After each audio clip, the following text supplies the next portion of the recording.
Hello అండి, last వీడియోలో blouse cutting చూసాం కదా. ఈ వీడియోలో ఈ బ్లౌజ్ యొక్క స్టిచ్చింగ్ చూద్దాం. మనకు వచ్చేసి ఇక్కడ హ్యాండ్స్కి జాయింట్ పడింది. సో జాయింట్ని ఫస్ట్ యాడ్ చేసుకోవాలి. ఇది నార్మల్ బ్లౌజ్ కాబట్టి, అంటే లైనింగ్ లేదు కాబట్టి ఇలా మనం మార్కింగ్ చేసుకుంటే, మార్కింగ్ వేసుకున్న సైడు జాయింట్లు చేసుకుంటే మనకి నీట్గా వస్తుంది. అంటే ఇటు దటు రాకుండా. సో ఇట్లా మార్కింగ్ చేసుకోండి. లైనింగ్ బ్లౌజ్కి అయితే ఆ ప్రాబ్లం రాదు, కానీ ఇప్పుడు వచ్చేసి ఇట్లాగా నేను ఈ వైపు పెడుతున్నాను. ఈ వైపు పైన పెట్టేసి జాయిన్ చేసుకోవాలి. ఈ విధంగా స్టిచ్ వేసేసుకున్నాం కదా. నెక్స్ట్ దీన్ని ఇట్లా తీసేసుకొని ఒకసారి రఫ్ చేసుకొని మళ్ళీ పైన కూడా ఒక స్టిచ్ వేయాలండి కంపల్సరీ. అలా వేస్తేనే మనకి జాయిన్ చేసినప్పుడు కరెక్ట్గా అంటే గట్టిగా ఉంటుంది, ఊడిపోకుండా. లేదంటే ఒక స్టిచ్ వేసి వదిలేస్తామంటే అది పాడైపోతుంది, పికిల్ వచ్చేస్తుంది అనమాట. అదేవిధంగా ఇంకొక సైడ్ కూడా హ్యాండ్కి జాయింట్ చేసుకోవాలి. 2 సైడ్స్ కూడా ఇలా జాయింట్ చేసుకున్నాం కదా. నెక్స్ట్ ఇంకొక హ్యాండ్ కూడా తీసుకొని ఇప్పుడు మనం మార్కింగ్ వెయ్యని సైడ్ జాయింట్ చేసాం కాబట్టి దీన్ని కూడా అట్లాగే జాయింట్ చేసుకోవాలి. ఇప్పుడు 2 హ్యాండ్స్ కూడా ఇలా జాయింట్ చేసుకున్న తర్వాత ఒకసారి ఇలా ఒకదాని మీద ఒకటి పెట్టి చూసినప్పుడు మనకి ఈ విధంగా వస్తుంది. నెక్స్ట్ ఈ చివరి వచ్చేసి మనకి ఏమైనా కొంచెం ఎక్స్ట్రాలు ఉంటే వాటిని కట్ చేసుకోవాలి. ఇదిగోండి ఇక్కడ కరెక్ట్గా మార్కింగ్ చేసేసుకొని ఈ ఎక్స్ట్రాని కట్ చేసేసుకోవడమే. ఏం లేదంటే మనం బ్లౌజ్ మార్కింగ్ ఎలా అయితే చేసుకున్నామో సేమ్ అట్లా స్టిచ్ చేసుకుంటూ వెళ్ళిపోవడమే. ఇక్కడ వరకు హ్యాండ్ లూజు అండ్ ఇక్కడ నుంచి 1.5 ఇంచ్ ఎక్స్ట్రా అనమాట ఇక్కడ వరకు వచ్చింది. అండ్ ఇక్కడ కూడా ఇదిగోండి ఇక్కడ మార్కింగ్ ఉంది, 1.5 ఇంచ్కి ఇట్లా ఎక్కువగా మార్కింగ్ చేసేసుకున్నాను. అంటే ఇలా మనం జాయింట్ చేస్తాం కదా, ఇది మనకి ఖర్చులోకి పోతుంది. సో ఖర్చులోకి పోతుంది కాబట్టి ఇంకా ఎక్స్ట్రా ఉండే పీస్ని ఈ విధంగా కట్ చేసేసుకొని నీట్గా పర్ఫెక్ట్గా తీసేసుకున్నాము. ఇప్పుడు హ్యాండ్ అయితే కంప్లీట్ అయిపోయింది. అంటే జాయింట్ చేసాం కదా, ఇంకా కటింగ్ అనేది పర్ఫెక్ట్గా కంప్లీట్ అయిపోయింది. ఇంకా స్టిచ్ వేసేసుకోవడమే. ఇక్కడ మనం 1/4 ఇంచ్ వరకు ఎక్స్ట్రా తీసుకున్నాము. అంటే 1/4 ఇంచ్ వచ్చేసి ఫోల్డింగ్ కోసం. దాదాపుగా మనం ఎంత తీసుకున్నామంటే 1 ఇంచ్ వరకు తీసుకుని ఉంటాం కదండి హెమ్మింగ్ కోసము.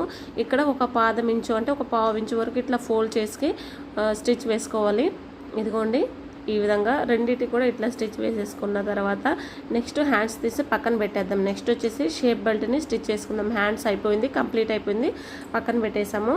ఇక్కడ వచ్చేసి షేప్ బెల్ట్కి నాకు 1 పీసే ఉంది కాబట్టి ఇంకో 2 పీసెస్ వేరే క్లాత్ ఉంటే తీసుకున్నాను.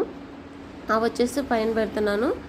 ఇదిగోండి ఈ విధంగా ఇట్లా మనం జాయింట్ చేసేటప్పుడు మనకి 2 పీసెస్ ఉంటే కనుక చిన్న పీస్ వచ్చేసి అంటే వేరే క్లాత్ పీస్ వచ్చేసి మధ్యలోకి వెళ్ళేటట్టుగా చూసుకొని జాయింట్ చేసుకుంటే నీట్గా వచ్చేస్తుంది.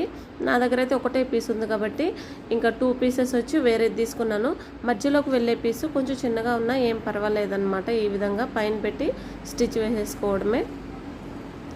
ఇట్లా స్టిచ్ చేసుకున్న తర్వాత ఈ విధంగా తీసేసుకొని చేత్తో ఒకసారి బాగా రఫ్ చేసుకోవాలి. ఇలా రఫ్ చేసుకుంటే మనకి నీట్గా వచ్చేస్తుంది. అండ్ దీనిపైన వచ్చేసి ఒక స్టిచ్ వేసుకుందామండి.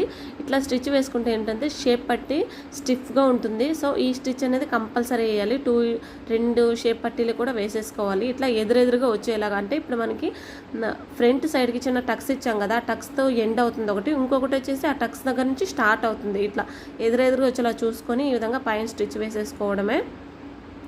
అండ్ నెక్స్ట్ దీన్ని ఇలా పెట్టేసుకొని చుట్టూ కూడా స్టిచ్ వేసేసుకోండి. ఇప్పుడు మనకి ఈ పీస్ కరెక్ట్గా ఉంది కదా బ్లౌజ్ పీస్ షేప్ పట్టిది. సో దాన్ని బేస్ చేసుకొని చుట్టూ స్టిచ్ అనేది వేసేసుకోవాలి. మిగిలిన పీసులు కొంచెం ఎక్స్ట్రా ఉన్నాయి కాబట్టి వాటిని కట్ చేసేసుకోవడమే. ఇదిగోండి పైనుంచి ఇట్లాగా ఒక స్టిచ్ వేసుకుంటూ వచ్చేసాము. ఇక్కడ చుట్టూ స్టిచ్ అనేది వేసేసుకొని ఇంకా ఎక్స్ట్రా ఉండే వాటిని కట్ చేసుకోవడమే. ఎందుకంటే ఇక్కడ మనకి బ్లౌజ్ పీస్ ఉంది కదా, అదొక్కటే మనకి కరెక్ట్గా ఉంది. ఇవి వచ్చేసి ఎక్స్ట్రా ఉన్నాయి కాబట్టి సో అది ఎట్లా అయితే ఉందో సేమ్ అదే విధంగా వచ్చేలాగా స్టిచ్ వేసేసుకోవాలి. నెక్స్ట్ ఫ్రంట్ పార్ట్లు తీసేసుకుందాము. చూడండి దీన్ని కూడా ఇట్లా మార్క్ చేసుకుంటున్నాను నేను. ఇలా మార్క్ చేసుకోవాలి కంపల్సరీ నార్మల్ బ్లౌజులకి అయితే. అండ్ ఇక్కడ వచ్చేసి నాకు మనం మార్క్ చేసుకున్నాం కదండి బ్లౌజ్లో కటింగ్ చేసేటప్పుడు, ఇంకొక పీస్కి నాకు కనిపిస్తుంది, మీకు కనిపించట్లేదని జస్ట్ అట్లా నేను చేతితోటే మార్క్ చేసేస్తున్నాను. యాక్చువల్లీ సేమ్ దాని మీద ఉండే గుర్తులాగే ఇలా మార్కింగ్ కనుక మనం చేసుకున్నామంటే అస్సలు కష్టపడాల్సిన అవసరం లేదు. ఈ మార్కింగ్ ప్రకారం స్టిచ్ వేసుకుంటూ వెళ్ళిపోవడమే. మెయిన్ మనకి కటింగ్లోనే ఉంటుంది బ్లౌజ్ అనేది. మనం ఎలా కటింగ్ చేసి ఎలా మార్క్ చేసుకున్నాం అనేది మెయిన్ ఇంపార్టెంట్. మనం మార్క్ చేసుకున్న విధంగా ఏం లేదండి, జస్ట్ అట్లా స్టిచ్ వేసుకుంటూ వెళ్ళిపోవడమే. చాలా చాలా ఈజీగా అయిపోతుంది స్టిచ్చింగ్ అనేది. అంటే కరెక్ట్గా మార్కింగ్ చేసుకొని ఉండాలి. ప్రతిదీ కూడా మనం కటింగ్లోనే చేసుకోవాలండి. ఆ స్టిచ్చింగ్లో చూసుకుందాం, స్టిచ్చింగ్లో కొలతలు తీసుకుందాము అంటే లేట్ అయిపోతుంది. అలాగే అప్పుడు తీసుకోవడం వల్ల కొంచెం మార్కింగ్స్ కూడా అటు ఇటు వస్తుంది. అలా కాకుండా మనం కటింగ్ చేసుకునేటప్పుడే పర్ఫెక్ట్గా మార్క్ చేసుకున్నాం అనుకోండి, స్టిచ్చింగ్ ఏం లేదు, దాని మీద ఇట్లా స్టిచ్ వేసుకుంటూ వెళ్ళిపోవడమే. చూస్తున్నారు కదా, ఇట్లా నేనైతే డబుల్ స్టిచ్ వేసుకుంటాను. ఆ చివరి వరకు వెళ్ళి కొంచెం ముందుకు వెళ్ళిన తర్వాత మళ్ళీ వెనక్కి వస్తాను అనమాట. కొంచెం దారం వదిలేసి వెళ్తాను. అట్లాగా ఇదిగోండి ఈ విధంగా పట్టుకొని జస్ట్ అట్లా స్టిచ్ వేసుకుంటూ వెళ్ళిపోవడమే ఉంటుంది. మనం కనుక మార్కింగ్ చేసుకుంటే, లేదు మళ్ళీ ఇప్పుడు మార్క్ చేయాలంటే ఇక్కడ నుంచి ఇక్కడికి ఎంత కొలత ఉంది, ఇది 2 ఇంచెస్ తీసుకోవాలా అనేది అన్నీ చూసుకోవాలి. అదంతా చూసుకునేది లేకుండా జస్ట్ ఇట్లా మనం చాలా ఈజీగా స్టిచ్ వేసుకుంటూ వెళ్ళిపోవచ్చు. నేను కటింగ్ వీడియో కూడా పెట్టున్నాను, ఒకసారి ట్రై చేయండి. చాలా బాగుంటుంది. ఇలా కనుక మీరు స్టిచ్ చేస్తే పర్ఫెక్ట్గా వస్తుంది. స్టిచ్ చేసినప్పుడు ఈ మూడింటిని ఇలా పట్టుకుంటే మనకి కోన్ షేప్ లాగా రావాలి, అంటే త్రిభుజం అంటారు కదా. సో అట్లా వచ్చిందనికే అంటే మనకి పర్ఫెక్ట్గా వచ్చేసినట్టు. అండ్ నెక్స్ట్ ఇంకొక పీస్ కూడా మనం మార్కింగ్స్ ఉన్నాయి కదా, సో దీన్ని కూడా ఇట్లా పెట్టేసుకొని జస్ట్ అట్లా స్టిచ్ వేసుకుంటూ వెళ్ళిపోవడమే. చూడండి చాలా ఈజీగా అయిపోతుంది. మనం ఏం పెద్దగా కష్టపడాల్సిన అవసరమే లేదు. ఇట్లా స్టిచ్ వేసుకున్న తర్వాత ఒకసారి చూసుకోండి ఎంత కరెక్ట్గా వచ్చిందో. చూసారు కదా, స్టిచ్ కూడా పర్ఫెక్ట్గా వచ్చిందంటే దానికి ఇంకొక పీస్కి ఎలా వచ్చిందో ఇంకొక పీస్ కూడా అలాగే వచ్చింది. 2 పీసెస్కి అలాగే వచ్చింది, ఫ్రంట్ పార్ట్ 2 పీసెస్కి. ఇప్పుడు ఇట్లా ఇది వచ్చేసి మనకి కనిపించే వైపు, ఇది లోపల వైపు వెళ్ళేలాగా చూసుకొని ఈ షేప్ పట్టీల్ని దీంతో పెట్టి జాయింట్ చేసుకోవాలి. ఇక్కడ వచ్చేసి చూసారు కదా, కొంచెం కోన్ షేప్ లాగా వస్తుంది. ఇక్కడ స్టార్టింగ్ దగ్గర ఇట్లా పెట్టేసుకొని ఇంకా ఈ స్టిచ్ వేసేటప్పుడు ఒకే ఖర్చు మెయింటైన్ చేసుకుంటూ రావాలండి. పాదం ఇంచు కానీ లేదంటే 1/2 ఇంచ్ ఎక్స్ట్రా పెట్టుకుంటే 1/2 ఇంచు మనం పెట్టుకున్న దాన్ని బట్టి ఇక్కడ స్టిచ్ వేసుకుంటూ రావాలి. ఇదిగోండి ఈ విధంగా స్టిచ్ వేసుకుంటూ వచ్చేయాలి. ఇట్లా స్టిచ్ చేసుకున్న తర్వాత ఇంకా దీని మీద ఒక స్టిచ్ వేసేసామంటే మనకి ఫ్రంట్ పార్ట్ ఇది కంప్లీట్ అయిపోతుంది. కంప్లీట్ అవ్వడం అంటే ఈ షేప్ అనేది మనకి కంప్లీట్ అవుతుంది. సేమ్ ఇదే విధంగా ఇంకొక పీస్ను కూడా అలాగే స్టిచ్ వేసుకోవాలి. ఇదిగోండి ఈ ఫ్రంట్ పీస్ ఉంది కదా, దీన్ని కూడా ఇట్లాగా వేరే క్లాత్ వచ్చేసి లోపలికి వెళ్ళేలాగా ఇలా స్టిచ్ వేసుకున్న తర్వాత రెండు కూడా చూసారు కదా సమానంగా వచ్చేసింది. షేప్ బెల్ట్లు కూడా స్టిచ్ అనేది ఒకే దగ్గరికి వచ్చింది, చూసారు కదండి. అట్లా వచ్చిన తర్వాత నెక్స్ట్ నేనైతే నెక్ పీసులు ఉంటుంది కదండి, నెక్ పీసులతో అయితే ఉక్స్ పట్టి అలాగే కాజా పట్టి అయితే స్టిచ్ వేసేస్తాను.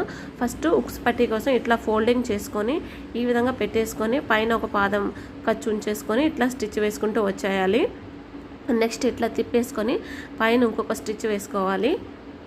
ఇదిగోండి ఈ విధంగా స్టిచ్ వేసుకున్న తర్వాత ఇప్పుడు లోపల వైపు తిప్పేసుకొని ఈ విధంగా స్టిచ్ వేసేసేయడమే, అంతే. ఇది వచ్చేసి మనకి హుక్స్ పట్టి అయిపోతుంది. ఇంకోండి హుక్ పట్టి కంప్లీట్ అయిపోయింది. నెక్స్ట్ ఇంకొక పీస్కి కాజా పట్టి అనేది జాయిన్ చేసుకుంటాము.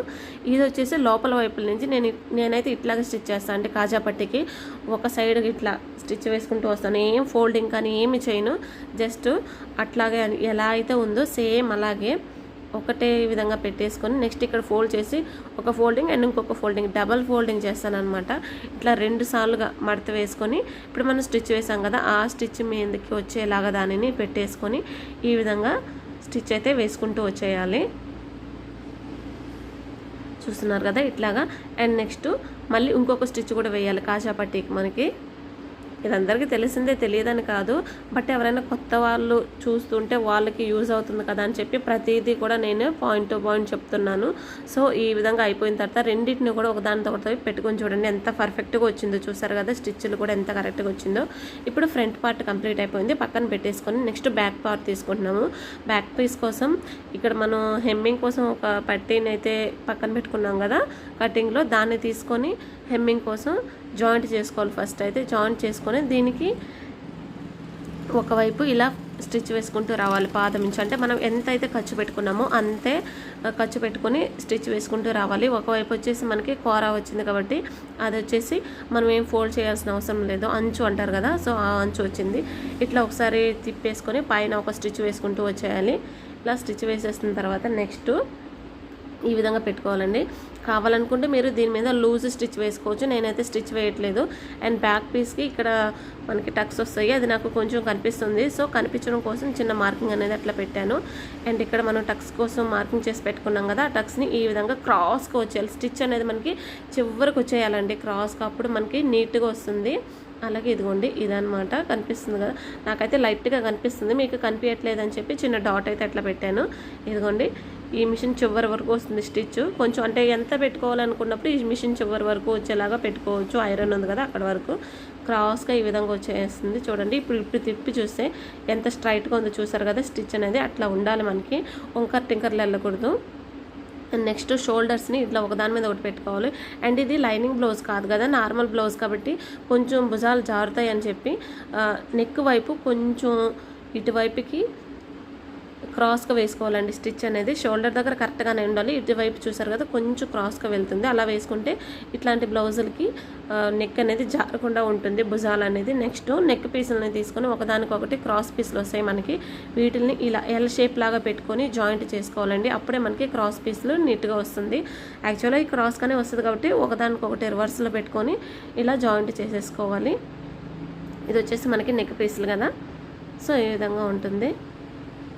అన్ని పీసులని కూడా ఇలా జాయిన్ చేసేసుకోవాలండి. ఒక 3 పీసెస్ అయితే సరిపోతుంది, 3 or 4 అంటే మనం తీసుకున్న లెంత్ బట్టి, ఆ క్రాస్ పీస్ ఎంత లెంత్ వచ్చిందో దాన్ని బట్టి జాయిన్ చేసుకోవాలి. ఇప్పుడు ఇక్కడ వచ్చేసి నేను దీన్ని డబల్ ఫోల్డింగ్ అంటే 2గా మడత వేసి చూస్తున్నారు కదా, ఎలా ఉందో అలా కాకుండా ఇలా 2గా మడత పెట్టుకొని ఈ విధంగా పాదమించి ఖర్చు పెట్టుకుంటూ స్టిచ్ వేసుకుంటూ రావాలి. ఇదిగా చూడండి, మనం హ్యాండ్స్ జాయింట్ చేయకముందే నెక్ అనేది స్టిచ్ చేసుకుంటే నీట్గా వస్తుంది. నెక్స్ట్ ఏమైనా కొంచెం ఎక్స్ట్రా ఉంటుందేమో అని చెప్పి నేను జస్ట్ అట్లా కట్ చేస్తున్నాను. అట్లా కట్ చేసిన తర్వాత అక్కడక్కడ టక్స్ పెట్టేయాలి. ఎందుకంటే మనం ఇట్లా నెక్ తిప్పేటప్పుడు అది ఎక్స్ట్రా ఉండకూడదు ఖర్చు అనేది, అందుకోసం కొంచెం స్టిచ్ కట్ చేశాను. అండ్ ఇప్పుడు టక్స్ పెట్టేసుకున్న తర్వాత ఇలా తిప్పేసుకొని పైన ఒక స్టిచ్ వేసుకుంటూ వెళ్ళిపోవడమే ఆ చివరి వరకు. ఇలా స్టిచ్ వేసేసుకోండి, నెక్ అయితే చాలా ఈజీగా అయిపోతుంది. నేను అంతకుముందు వేరే విధంగా స్టిచ్ చేసేదాన్ని కాబట్టి, కానీ ఇదైతే నాకు చాలా సింపుల్గా అయిపోతుంది, ఈజీగా కూడా ఉంటుంది నెక్ పట్టీ అనేది. ఇప్పుడు దీన్ని లోపలికి పెట్టేసుకొని కావాలంటే మీరు దీన్ని హెమ్మింగ్ చేసుకోవచ్చు, లేదు అనుకుంటే నార్మల్ స్టిచ్ వేయాలనుకుంటే స్టిచ్ వేయచ్చు. నేనైతే స్టిచ్ వేసేసాను. అండ్ నెక్స్ట్ ఇప్పుడు వచ్చేసి హ్యాండ్స్ జాయిన్ చేసుకుంటున్నాను అండి. ఇదిగోండి ఇట్లా పెట్టుకోవాలి, లోపల వైపు లోపల ఉండాలి. మనం ఫోల్డ్ చేసినాం కదా అది వచ్చేసి బయటకు ఉండాలి, ఇలా ఉండేలా పెట్టుకొని మధ్యలో మనం టక్స్ ఇచ్చాం కదా ఆ టక్స్ దగ్గర నుంచి జాయింట్ చేసుకుంటూ వెళ్దాము. యాక్చువల్లీ చివరి నుంచి కూడా జాయింట్ చేసుకుంటూ రావచ్చు, కానీ చివరి నుంచి వచ్చి కొంచెం అటు ఇటుగా వస్తుంది. అలా కాకుండా మనం మధ్యలో నుంచి జాయింట్ చేసుకుంటూ వస్తే కరెక్ట్గా వస్తుంది. ఇదిగోండి, దేన్ని కూడా లాగకూడదు. చూస్తున్నారు కదా, ఇట్లా జాయింట్ చేసుకుంటూ వస్తే నాకు మనం టక్స్ పెట్టాం కదా, టక్స్ 2 కూడా కరెక్ట్గా ఒకే దానికి వచ్చాయి. మనం కరెక్ట్గా స్టిచ్ వేసుకుంటూ వస్తే కరెక్ట్గా వస్తుందండి. కొంచెం అటు ఇటు అయినా ఏం పర్వాలేదు, దాన్ని చూసి మీరు పెద్ద కంగారు పడాల్సిన అవసరం అయితే లేదు. ఆ చివరి వరకు స్టిచ్ చేస్తాం కదా, మళ్ళీ అక్కడి నుంచి ఈ విధంగా స్టిచ్ వేసుకుంటూ వచ్చేయాలి. దేన్ని కూడా లాగకూడదండి. నాకు అంతకుముందు తెలియక నేను యూట్యూబ్లోనే చూసాను అనమాట. అంటే నేర్చుకునే కొత్తలో వాళ్ళు హ్యాండ్ పీస్ని కొంచెం లాగి పట్టినట్టు స్టిచ్ వేయాలి అనుకుంటే నేను కూడా అప్పుడు అలాగే చెప్పేదాన్ని. అప్పుడు నాకు కొంచెం టైట్గా వచ్చేదండి ఆర్మ్ దగ్గర, నాకు అప్పుడు అర్థం కాలేదు. కాకపోతే నేను బయట స్టిచ్ చేసినప్పుడు నాకు కొంచెం అర్థమైంది. ఇప్పుడు ఈ చివరి వరకు స్టిచ్ చేసుకుంటూ వచ్చాం కదా, మళ్ళీ అక్కడి నుంచి ఈ విధంగా మధ్యలో వరకు జాయింట్ చేసుకుంటూ వచ్చేస్తే హ్యాండ్ అనేది మనకి కంప్లీట్ అయిపోతుంది. ఇదిగోండి, అదేవిధంగా ఇంకొక వైపు కూడా. నెక్స్ట్ ఇక్కడ వచ్చేసి ఫ్రంట్ లోతు తీసినాం కదా, అది ఫ్రంట్ వచ్చేలా పెట్టుకొని, అండ్ ఇక్కడ హ్యాండ్ దగ్గర వచ్చేసి మనం ఎక్స్ట్రా హెమ్మింగ్ కోసం పెట్టాం కదా, దాన్ని ఇలా చేతితోటి రఫ్ చేసుకోవాలి. చేసుకొని ఇప్పుడు మనం బ్లౌజ్ పీస్ తీసుకుందామండి. బ్లౌజ్ పీస్ తీసుకొని నడుము అయితే ఎంత ఉందో అక్కడ వరకు ఈ విధంగా మార్కింగ్ చేసేసుకోవాలి. ఇదిగోండి ఇట్లా ఫోల్డ్ చేసుకొని, అలాగే బ్లౌజ్ పీస్ని కూడా అదే విధంగా ఫోల్డ్ చేసి పెట్టుకొని, అండ్ నెక్స్ట్ ఫ్రంట్ పార్ట్లు కూడా ఉక్సు పట్టీల సైడ్ ఉక్సు పట్టీలది, కాజాల పట్టీ సైడ్ కాజాల పట్టీది. ఇదిగోండి ఈ విధంగా పెట్టేసుకొని కరెక్ట్గా ఎక్కడికైతే వస్తుందో అక్కడ వరకు ఇట్లా మార్క్ చేసుకొని మనం అయితే స్టిచ్ వేసుకోవాలి. అప్పుడే మనకి నీట్గా వచ్చేస్తుంది, అసలు ఎలాంటి రిమార్క్ కూడా రాదు. అంటే ఆదిగిచ్చిన బ్లౌజ్ ఎలా అయితే ఉందో సేమ్ యాజ్ ఇట్ ఈస్ అట్లాగే వచ్చేస్తుంది మనకి. ఇలా మార్క్ చేసుకొని చూడండి ఒకసారి. ఇదిగోండి ఇలా పెట్టేసుకొని ఇక్కడ వరకు మార్క్ చేసేసుకొని ఈ విధంగా పెట్టుకొని ఇంకా మనం జాయింట్ చేసుకుంటూ వెళ్ళిపోవాలి. అసలు చూడాల్సిన అవసరం కూడా లేదు యాక్చువల్లీ, కాకపోతే ఇట్లా చూస్తున్నాను. అండ్ నెక్స్ట్ వచ్చేసి హ్యాండ్ లూజ్ కూడా ఒకసారి చూసుకొని అక్కడ బాగా రఫ్ చేసుకొని అక్కడ నుంచి జాయింట్ చేసుకోవాలండి. ఇదిగోండి ఇక్కడ కూడా ఒకసారి చెక్ చేసుకోవాలి. చూస్తున్నారు కదా, మనం ఎలా అయితే మార్క్ చేసుకున్నామో అదే లైన్ మీద వచ్చేస్తుంది. అసలు మనం కరెక్ట్గా కనుక మార్క్ చేసుకుంటే మనం బ్లౌజ్ పీస్తో కొలతలు కూడా చూడాల్సిన అవసరం లేదండి, డైరెక్ట్గా స్టిచ్ వేసుకుంటూ వెళ్ళిపోవచ్చు.